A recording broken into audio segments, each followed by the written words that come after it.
శారీ అనే సినిమా ఉంది. నేను ఓపెన్ గా చెప్తా, మైక్ లో చెప్తున్నా. శారీ అనే సినిమా ఆడియో ఫంక్షన్కి వెళ్ళాం. బ్రహ్మాండంగా షార్ట్లు వేసేది చూసాను, బ్రహ్మాండంగా ఉంది. నేను కూడా స్టేజ్ ఎక్కి మా బాస్ మళ్ళీ సూపర్ హిట్ కొడుతున్నారు, అది అదిపోయింది సినిమా ఇది నేను చెప్పాను.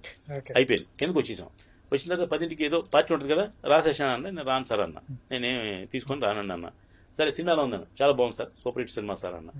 ఇప్పుడు నేను చెప్పన్నాడు, ఆడదు సార్ అన్న. ఎప్పుడు? రేపు రిలీజ్ అండి, ఇవాళ చెప్పా ఆడదని. ఎందుకు ఆడదయ్యా, నీకు దాని గురించి ఇలా అన్నారు, ఆ డిస్పోర్ట్ అలా అన్నాడు, ఈ డిస్పోర్ట్ ఇలా అన్నాడు, తమిళ నుంచి డిస్పోర్ట్లు వచ్చారు, మలయాళం నుంచి డిస్పోర్ట్లు వచ్చారు, కర్ణాటక నుంచి ఆ డిస్పోర్ట్లు వచ్చారు అన్నారు. వీళ్ళందరూ వచ్చారు సార్, వీళ్ళు ఎవరైనా డబ్బు ఇచ్చారు సార్ మీకు అని అడిగి, ఇవ్వలేదు అన్నాడు. మేము అడగలేదు, తీసుకోలేదండి. మీరు అడగడం కాదని, మీరు అడగపోవడం కాదండి, వాళ్ళు ఇవ్వలేదు మీకు, మీరు అడిగారా లేదని విషయం వాళ్ళు ఇవ్వలేదు. ఆ సినిమా ఆడదు సార్ అన్న. రేపు 11 o'clock నాకు కలెక్షన్ వస్తాయండి ప్రతిరోజు. నేను జనానికి అందరినీ మోటివేట్ చేయడం కోసం పంపిస్తుంటాను, మీకు కూడా పంపిస్తారు.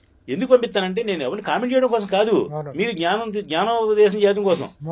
11 గంటలకు పంపిస్తే నువ్వు నన్ను ఒక్కరోజైనా ప్రశాంతంగా బతకనివ్వా అని అడిగారు. ఏమంటే ఆ సినిమాకి మీరు డైరెక్టర్ కాదు, మీరు ప్రొడ్యూసర్ కాదు. మీరు ఆ సినిమా, ఆ డైరెక్టర్ ఎవరంటే ఆర్జీవి గారి శిష్యుడు, ఆ ప్రొడ్యూసర్ ఎవరంటే ఆర్జీవి గారి ప్రొడ్యూసర్, ఆర్జీవి డెన్ లో ఉన్న ప్రొడ్యూసర్. కాబట్టి ఆ సినిమాని మీరు కొంచెం ప్రమోట్ చేస్తున్నారు. మీ వల్ల 10 టికెట్లు దిగుతాయి, 11వ టికెట్ మీ వల్ల కూడా దిగదు, సినిమా విషయం ఉంటే దిగుద్ది. కాబట్టి ఆ సినిమా సక్సెస్ఫుల్ గా ఫెయిల్ అవుద్దండి అని చెప్పా. సక్సెస్ఫుల్ ఫెయిల్ ఏంటంటే మళ్ళీ 2 చెప్పేవాడు అన్నారు. సక్సెస్ఫుల్ అంటే మీరు రిలీజ్ చేయడం, సక్సెస్ఫుల్ రిలీజ్ చేయగలరు. ఎందుకంటే మీ ప్రొడ్యూసర్ డబ్బు ఉన్నవాడు, డిస్ట్రిబ్యూటర్లు అందరూ వచ్చారన్నారు కదా, రిలీజ్ చేస్తారు. అంటే కొంతమంది థియేటర్ కూడా దొరకవు కదా, ఫెయిల్ అవుద్ది. ఎందుకంటే మార్నింగ్ షోకి థియేటర్ వరకు మీరు వెళ్ళగలిగారు, కానీ ప్రేక్షకుడు థియేటర్ రాపట్లేరు మీరు, కాబట్టి ఆ సినిమా ఆడదు అని ఈ సినిమా గురించి ఆయన స్పష్టంగా చెప్పారు. ఈ వీడియో ఆయన చూసినా కూడా నాకు బాధ లేదు. ఆయన కూడా అలా ఓపెన్ గా మాడతారు, నేను కూడా ఓపెన్ గా మాడతా. ఆ సినిమా ఆడలేదు. కారణం ఏంటంటే, అంటే రామ్ గోపాల్ కంటే నువ్వు గొప్పడువా, నువ్వు గొప్ప సినిమా తీస్తావా? వాళ్ళు బ్రహ్మాండ సినిమా తీశారు వాళ్ళు, ఒక టేకింగ్ కానీ ఇంకోటి కానీ అద్భుతంగా తీశారు. నువ్వు తీయగలవా? ఆ అమ్మాయి చాలా బాగుంటది, నువ్వు చేయగలవా? అంటే రామ్ గోపాలం గారు అన్ని చేస్తేనే ఆడని సినిమాకి నువ్వు తీసేసిన మీద కడుతుంది, నేను తీసేసిన మీద కడుతుంది. ఈ మాత్రం జ్ఞానోపదేశం తెలియదా నీకు?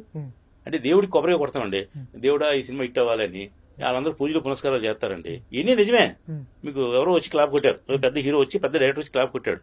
ఆ డైరెక్టర్ క్లాప్ కొట్టింది ఏంటంటే, నాగేశ్వరరావు మంచి సినిమా తీయాలి, మంచోడు అని క్లాప్ కొట్టారు. నువ్వు తీసిన చెత్త సినిమా ఆలయం చేస్తారు. మొన్న ఎవడో కామెంట్ చేశాడు, చిరంజీవి గారు 2 ఆడియో ఫంక్షన్లు వచ్చారు ఈ మధ్య, 2 ఆడియో ఫంక్షన్ సినిమాలు ఆడలేదని. దాన్ని చిరంజీవి గారు ఏం చేస్తారు? బ్రహ్మానంద గారు అబ్బాయి సినిమాకి చిరంజీవి గారు బ్రహ్మానంద గారి కోసం వచ్చారు, ఆల్ ది బెస్ట్ అని చెప్పారు, మంచి జరగాలని ఆయన కోరుకున్న మనసులో, ఆయన మనస్ఫూర్తిగా ఆ సినిమా ఆడాలని కోరుకున్నారు. అది ఆడపోతే బ్రహ్మానంద గారు ఆ సినిమా ఆడపోతే ఆయన ఏం చేస్తారు? బ్రహ్మానంద గారు బోల్డ్ ఎఫర్ట్ పెట్టారు ఆ సినిమాకి, ఆడపోతే ఆయన ఏం చేస్తారు? పోనీ ఆ ప్రొడ్యూసర్ కూడా ఆల్రెడీ గతంలో 2 హిట్లు ఇచ్చాడు, 3 హిట్ వస్తుంది, ఆడపోతే వీళ్ళేం చేస్తారు?